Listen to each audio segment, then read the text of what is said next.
Good morning, Radhe Radhe friends. कैसे हो आप सभी? वीडियो अच्छी लगे तो लाइक कमेंट जरूर करें। सतमा रिएक्शन में आप सभी का बहुत बहुत स्वागत है।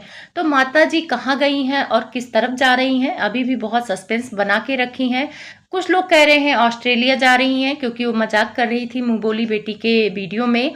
साथ में ये पता चला है कि मुंह बोली बेटी के परिवार और ये दोनों अलग अलग फ्लाइट से गए हैं।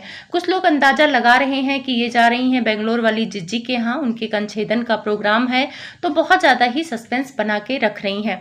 आप लोग कमेंट में बताना कि आप लोग का कहाँ डाउट लग रहा है। वास्तव में जगत भाभी को झेलना इतना आसान नहीं है। ये भी अपने सास की तरह है, किसी बात पे स्टैंड नहीं लेती हैं। कुछ बातें कंटेंट के लिए बोल जाती हैं, फिर दूसरे ही वीडियो में अपने अंधभक्तों को खुश करने के लिए कहती हैं कि हाँ मेरा तो सेल्फ रिस्पेक्ट है, मैंने अपना सेल्फ रिस्पेक्ट नहीं खोना है।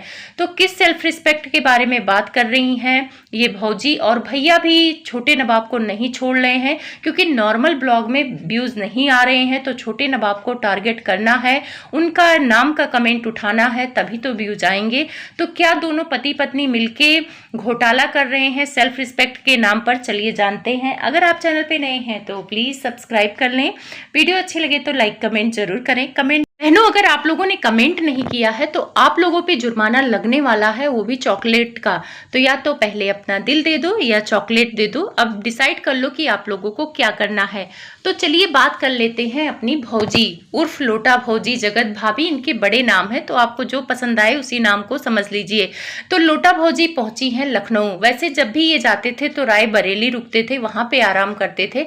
लेकिन क्या क्रिस्टी मायूस से कुछ हुआ है? क्योंकि क्रिस्टी मायूस कहीं ना कहीं इनडायरेक्ट वे में छोटे नवाब को सपोर्ट करते हुए नजर आए हैं। क्योंकि क्रिस्टी का अगर आप रील देखेंगे तो वो रील कहीं ना कहीं छोटे नवाब को सपोर्ट करने वाला है, जहां पे उन्होंने एक बहन का रील बनाया है कि जिस घर में बहन का योगदान होता है वो घर बर्बाद हो जाता है। दूसरा एक बनाया था भाई का हक खाने वाला, कि जो भाई का हक खाता है वो कभी सुखी नहीं रहता है। तो बहुत सारे लोग जोड़ रहे थे कि वो छोटे नवाब को सपोर्ट कर रही हैं, इस वजह से इस बार जगत भैया उस रास्ते से नहीं गए। तो मुझे नहीं पता है कि किस वजह से नहीं गए हैं, लेकिन इस बार गए हैं। ये वो रानी जो है दिल्ली में रहती हैं, जिनके हस्बैंड फौजी हैं, उनके घर गए हैं। लखनऊ उनका घर बन रहा है, तो वहां पे कंटेंट भी मिल गया और आराम भी कर लिए। वहां पे 3 वीडियो भी बनाया भौजी ने, और साथ में उनका योगा मैट था तो उसका भी फायदा ले लिया, पीपी लिंक कर लिया। तो एक तरह से देखा जाए फुल फायदा वहां पे लिया।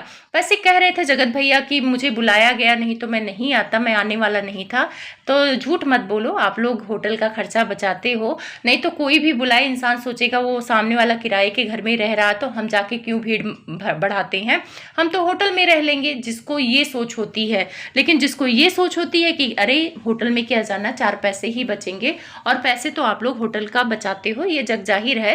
देखो पैसे बचाना गलत नहीं है, लेकिन कभी कभी किसी के घर जाना, अगर कोई फॉर्मेलिटीज करता है तो तुरंत पहुंच जाना ये भी ठीक नहीं है। लेकिन वैसे वहां पर इनका फायदा हो गया। वहां पे लोटा भौजी एक ब्लॉग छापती हैं कि किराए के घर पर रहकर अपना घर बनाना इतना आसान नहीं है। जगत भाभी को मैं जगत भाभी अब नहीं बोलूंगी, क्योंकि ये पलटू भौजी हैं, ये कंटेंट के चक्कर में पलट जाती हैं और कब क्या बोले इनको खुद ही नहीं समझ में आता है। कल इन्होंने एक वीडियो बनाया था छुटकी के नाम से, और बहुत सारे लोगों ने आपत्ति उठाई थी, मैंने भी आपत्ति उठाई थी कि ये कंटेंट के लिए उसका इस्तेमाल कर रही हैं। अगर इनको प्यार होता, क्योंकि बच्चों से तो नफरत हो ही नहीं सकता है, और जिसके पास खुद का बच्चा ना हो तो उसको तो और दूसरों के बच्चों की कदर होनी चाहिए। पर इन्होंने कहा कि उससे मिलना था, तो जब अगर उससे मिलना था तो जब वो घर में थी तुम जाके उससे मिल लेती, तुम बड़की मम्मी थी। सामने से छोटी वाली बहू ने तो मना नहीं किया था, तुमको कसम तो दी नहीं थी कि तुम उसका बच्चा मत छूना, तुमने ही कसम खाई थी, तो भाई तुम जाके मिल सकती थी। लेकिन ये मिलना नहीं था, सिर्फ एक टॉपिक बनाना था, और वो उस वीडियो पे अच्छा खासा व्यूज आ गया। उस वीडियो के पलटू भौजी के कुछ सब्सक्राइबर नाराज होके कमेंट करने लगे, तो उस कमेंट का इन्होंने मुद्दा बनाया ताकि पलटू भौजी अपने चापलूसों को खुश कर सके। तो खुश करने के लिए इन्होंने वीडियो छापा है कि जो कल इन्होंने वीडियो बनाया है, तो बहुत सारे लोग कमेंट कर रहे थे कि दीदू आपकी सेल्फ रिस्पेक्ट नहीं है, आपने उसके बच्चे का नाम क्यों लिया। तो इन्होंने कहा कि मेरे मन में चल रहा था तो मैंने नाम ले लिया है, लेकिन मुझे नहीं लेना चाहिए। लेकिन अब मैं आगे से ध्यान रखूंगी, मैं उसके बारे में बिल्कुल बात नहीं करूंगी। क्योंकि कुछ रिश्ते ठीक होते हैं लेकिन ये रिश्ता ठीक नहीं होगा, क्योंकि बाहर के लोग जो बोलते हैं वो तो बर्दाश्त होता है, लेकिन जो घर के लोग होते हैं वो बर्दाश्त नहीं होता है। साथ में इन्होंने ये कहा कि जो चीज इस दुनिया में नहीं है उसके बारे में बोला गया है, तो मैं इस चीज के लिए सामने वाले को कभी माफ नहीं करूंगी। तो इनकी सुई वहीं पे अटकी है, जब जब इनके व्यूज डाउन होंगे तो ये बच्चे वाला मुद्दा उठाएंगी। अब यहाँ पे सबसे बड़ा सवाल है कि जो चीज इस दुनिया में है ही नहीं उसके बारे में इनको बुरा क्यों लग रहा है। उसने तो यही बोला था कि 5 साल में तुमने बच्चे पैदा नहीं किए, तुम भी बच्चे पैदा करके दिखा दो। सामने वाले ने भी उसकी मर्दानगी पर सवाल उठाया था कि तुम भी मर्द हो तो 5 साल में तुमने कुछ नहीं किया, घर में बैठ के रोटियां तोड़ी हैं, तुम भी घर बना के देखो। तो यहाँ पे देखा जाए तो दोनों के पास जिस जिसकी कमी थी उसके बारे में बोला गया। छोटे वाले को जगत भैया ने उसकी कमी बताई तो छोटे वाले ने पलट के बोल दिया तुम्हारे पास बच्चा नहीं है, तुम बच्चा कर लो, सिंपल सी बात। तो जो बच्चा इस दुनिया में है ही नहीं, जिसका अता पता नहीं, जिसकी कमी है तुम दोनों मियाँ बीवी में, जिसके लिए तुम्हें दवा कराना है, उसके लिए इतना बुरा लग रहा है, तो फिर तो छोटे नवाब को भी बुरा लगनी चाहिए, क्योंकि उसके पास भी धन दौलत नहीं है उतना तुम्हारे जितना, तो उसको भी बुरा लगनी चाहिए। लेकिन क्या वो लोग इस बात का मुद्दा बना रहे हैं? क्या वो लोग इस टॉपिक पर बात कर रहे हैं? बिल्कुल नहीं कर रहे हैं। लेकिन ये लोग पोक करने का कोई मौका नहीं छोड़ते हैं। फिर साथ में बोल रही हैं कि आप लोग जो बोल रहे हो कि मैं जलन करती हूं, लेकिन मुझे अब लगता है कि वो लोग मुझसे जलन करते हैं और बहुत ज्यादा जलन करते हैं। तो यहाँ पे ये सीधा सीधा अपनी देवरानी और अपने देवर को टारगेट कर रही हैं कि वो लोग मुझसे जलन करते हैं क्योंकि हमारे पास धन दौलत सब कुछ है और मैं अंबाला रहती हूँ, मैं तो यहाँ रहती भी नहीं हूँ, फिर भी लोग मुझसे जलन करते हैं। तो मैडम जी एक बात बताइए, ठीक है मैं मान लेती हूँ कि वो लोग जलन करते हैं, लेकिन उन्होंने अपनी जलन कभी दिखाई नहीं। उन्होंने कभी आके नहीं बोला। बच्चे वाला टॉपिक तो अभी आया है जब तुम लोगों ने जलन दिखाया, सामने से तुम लोगों की जलन आई है। बच्चों को लेकर कंटेंट बनाने के लिए लड़ाई झगड़ा तुमने शुरू किया, तुम लोगों ने ही बच्चे का टॉपिक बनाया। और जलन अगर नहीं होती जगत भाभी आपको, तो अभी 2-2.5-3 महीना पहले तक भी आप लोग यही कंटेंट बनाते थे कि हमें तो बच्चा चाहिए ही नहीं, हम तो अभी विदेश घूमेंगे, हमारे में तो कोई प्रॉब्लम ही नहीं है, हमारे शरीर में कोई प्रॉब्लम नहीं है। लाइव में कितनी बार जगत भैया ने बोला, तो झूठ तो बोल रहे थे, ऑडियंस को गुमराह कर रहे थे। और जगत भैया जब अपने दोस्त के साथ रिएक्शन वालों को गाली दे रहे थे तब भी उन्होंने कहा था कि जब चाहे तब वो बच्चा पैदा कर सकते हैं। लेकिन बाद में क्या खुलासा हुआ? बाद में ये हुआ कि तुम मियाँ बीवी में दोनों में प्रॉब्लम है और दवा चलानी पड़ेगी। तो ये दवा तुम लोगों ने आगे पीछे नहीं चलाया। अगर तुम्हें जलन नहीं होती तो देवरानी को बच्चा नहीं था, उससे पहले तुम बच्चा कर लेती, तुम दवा करा लेते, तब तो लोग जानते कि जलन नहीं है तुम्हें।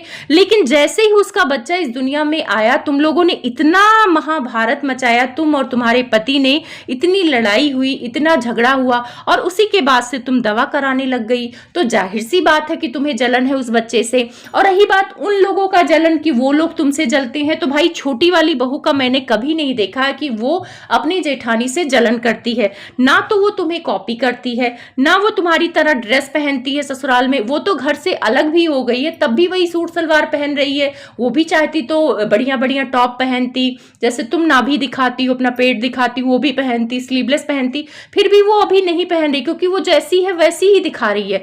पर लेकिन मैडम तुम कॉपी करती हो, तुम्हारे अंदर जलन है। जब तुम गोवा घूमने गई थी तो तुम किट्टू को कॉपी करती थी, किट्टू की तरह ड्रेस मंगवाया था अपने हस्बैंड से, यहाँ तक कि लोअर भी सेम ही मंगवाया था। किट्टू तुम्हें कॉपी नहीं करती है। किट्टू का लहंगा तक लेकर तुमने वेडिंग एनिवर्सरी जो दोबारा मनाया था, शादी वादी किया था, उसमें किट्टू का लहंगा, किट्टू की हेयर स्टाइल सब कुछ कॉपी की थी।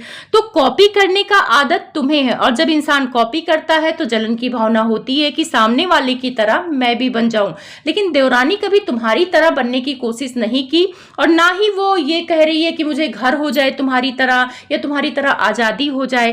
तुम इतना घूमती हो, क्या देवरानी अपने हस्बैंड से बोलती है कि उसे घुमा के लाए? उसको पता है कि उसके पास उतना बजट नहीं है, वो नहीं घूम सकती, वो ससुराल में रहती है, ससुराल के रीति रिवाजों से रहना पड़ेगा। तो वो अगर जलन करती तो वो घूमने फिरने के लिए लड़ाई करती। पर घर में इस टॉपिक पे लड़ाई नहीं हुआ है। लड़ाई इसीलिए हुआ है कि उसके पास एक छोटा सा बच्चा आ गया है, और उस बच्चे के कंटेंट के लिए उसकी दादी, उसके बड़के पापा, उसके बड़की मम्मी सब कैमरे में दिखाने के चक्कर में प्यार जताना चाहते थे, और इसी वजह से झगड़ा हुआ है। और वो कैमरे में दिखाने से मना कर रहा था। उसने तो सबके सामने बोला बोला कि कैमरे के पीछे आपका रिश्ता उससे है और आप लोग उससे प्यार कर सकते हो, दुलार कर सकते हो, पर ये लोग, लालची लोग, कैमरे के पीछे उससे रिश्ता नहीं रखना चाहते हैं। तो वो तो हमें भी पता है कि वो जो छोटी बच्ची है उससे तुम्हें कोई प्यार नहीं है, उस पैदा नहीं हुई थी तब भी तुम लोगों ने उसका कंटेंट बनाया है, और पैदा हो गई तब भी उसका कंटेंट बनाया है, और कल जो तुम्हें याद आ रही थी वो भी कंटेंट था, और आज तुम सफाई पेश कर रही हो अपने चापलूसों को खुश करने के लिए, क्योंकि भाई निगेटिव बोलने लगेंगे तो बुरा लगेगा। अब ये कह रही है कि मुझे अपने सेल्फ रिस्पेक्ट का ख्याल रखना है, मैं अपने सेल्फ रिस्पेक्ट को इग्नोर नहीं कर सकती हूँ। तो मैडम, आपका कोई सेल्फ रिस्पेक्ट नहीं है, मैं कहूंगी डंकी की चोट पे कि आपका कोई सेल्फ रिस्पेक्ट नहीं है। हमने उस कंट्रोवर्सी में देखा है कि आपने अपना सेल्फ रिस्पेक्ट कहाँ गायब किया है। आपका पति आपको धोखा दिया, लेकिन आप दूसरी औरत पे ज्यादा ब्लेम कर रही थी। खोटा सिक्का अपना होता है तो उस पे इल्जाम लगाया जाता है।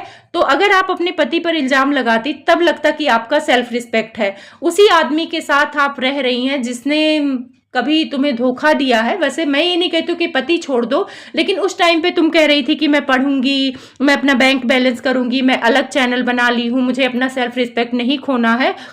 उसके बाद ऑडियंस ने देखा है कि कैसे सेल्फ रिस्पेक्ट की धज्जियां उड़ा के उसी आदमी के साथ रह रही हो, उसी आदमी को कमा कमा के दे रही हो।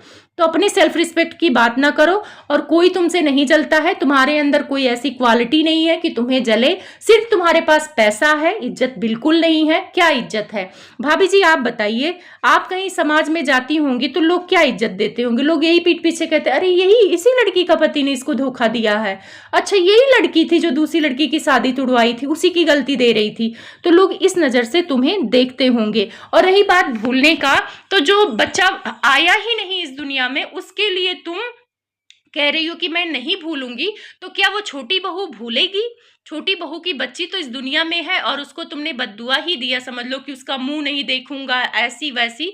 तो भगवान रोज ही ना करे कि तुम उस लड़की का मुंह देखो, क्योंकि तुमने कसम खाया है। बात ये कहती है कि आप लोग कमेंट करते थे कि भैया को बोला गया है तो तुम्हें भी बोला गया है। तो हाँ, सही बात है, तुम दोनों पति पत्नी अलग थोड़ी हो, बच्चा तो दोनों मिलके ही पैदा करोगे। तो अगर एक को बोला गया है तो दोनों को बोला गया है, अगर ये मानती हो तो फिर तो छोटी बहू को भी बुरा लगना चाहिए, क्योंकि छोटे भाई को अगर बड़ा भाई नीचा दिखा रहा है तो ऑटोमेटिक छोटी बहू को नीचा दिखाया गया है। पर उस लड़की ने कभी वीडियो बनाकर नहीं बोला कि मेरे जेठ मुझे नीचा दिखा रहे हैं, मैं इस बात को नहीं भूलूंगी, मेरी जेठानी मेरी बेटी के लिए ऐसा बोला है। उसने तो नहीं बोला, गलती तो दोनों तरफ से हुई है। और जबकि छोटे वाले ने अपनी गलती मानी भी है, उसने वीडियो में बोला है कि मैं सॉरी फील करता हूं कि मैंने गलत बोला है, नहीं बोलना चाहिए, पर सामने वाला मुझे 5 साल से परेशान कर रहा है, एक ही टॉपिक पर टॉन्ट मार रहा है, तो गुस्सा आया है। तो ये ना मैडम सिंपैथी लेने के लिए पलटू राम बन जाती। वास्तव में ये पलटू राम है, इनको पता ही नहीं चलता ये क्या बोलती हैं, क्या ही करती हैं। नॉर्मल ब्लॉग तो ये लोग डालेंगे नहीं, वही छोटे नवाब के नाम से पैसे कमाएंगे। तो फिर आए हैं जगत भैया गाड़ी में बैठते बैठते, वहां से निकलते हैं, उनके घर के बारे में बताते हैं कि ये घर बना रही हैं, बहुत मेहनत से घर बना रही है। तो सबको पता है कि घर बनाना मेहनत का काम है, एक ही तुम ही नहीं घर बनाई हो, दुनिया में सब लोग घर ही बना के बैठते हैं। उसके बाद जगत भैया कह रहे मैं कुछ लोगों का जवाब दूंगा। एक कमेंट आया है, कह रहे हैं कि तुम लोग घर से निकलवा के बहुत खुश हो रहे हो। तो वैसे पहली बात, निगेटिव कमेंट्स तो तुम लोग में आते ही नहीं है, फिल्टर कर रखा। लेकिन अब कंटेंट बनाना है तो कहीं से भी उठा लो, क्योंकि अभी तो दाल रोटी छोटे नवाब और उसकी पत्नी पर ही चल रहा है, क्योंकि व्यूज तो उन्हीं पे आ रहा है। फिर कह रहे हैं हम लोग निकलवा के क्यों खुश होंगे, स्टैंड लेना होता है, अपने पैर पर खड़ा होना होता है, और जब अपने पैर पर खड़े हो जाएंगे तब बाद में बड़ों का डिसीजन समझ में आएगा। तो एक बात बताओ, दाल चावल रोटी अलग बनाने से लोग अपने पैर पर खड़े होते हैं, तो उसी घर में बंटवारा कर लेते, ऊपर किचन दे देते, वो अपना दाल रोटी चावल बनाती और आप लोग खुश हो जाते कि वो अपने पैर पर स्टैंड हो गया। क्या स्टैंड हो गया है? मुझे तो कुछ नहीं लगता है। बस वही है, ब्लॉगिंग यहाँ भी कर रहा था, ब्लॉगिंग वहां भी कर रहा है। बस फर्क इतना है कि चलो यहाँ पर रह रही थी तो परिवार में रह रही थी, वहां पे है अकेले, और अच्छी है, जो भी होता अच्छे के लिए होता, आराम से है, आराम से जिंदगी जी रही है। और भगवान करे कि उसके दिमाग में दोबारा ना बसे कि इस घर में लौट के आए, उल्टा आप लोग काम करे, अपना घर बार खरीदे और अच्छे से रहे, तभी आंटी इज्जत करेंगी। आंटी के साथ जो रहेगा वो बेकार ही रहेगा। और हर घर की कहानी है कि जो घर में रहता है वो बेकार ही रहता है, जो बाहर का रहता है वो बहुत अच्छा रहता है। तो इन लोगों का अभी ना घूम फिर के छोटे बेटा बहू के हर चीज इर्द गिर्द घूम रही है। मैं लाऊंगी एक दूसरी वीडियो जिसमें मुझे बात करनी है छोटे नवाब और छोटी बहू के बारे में। तो मैं मिलूंगी अगली वीडियो में, तब तक के लिए आप सभी को बहुत सारा प्यार।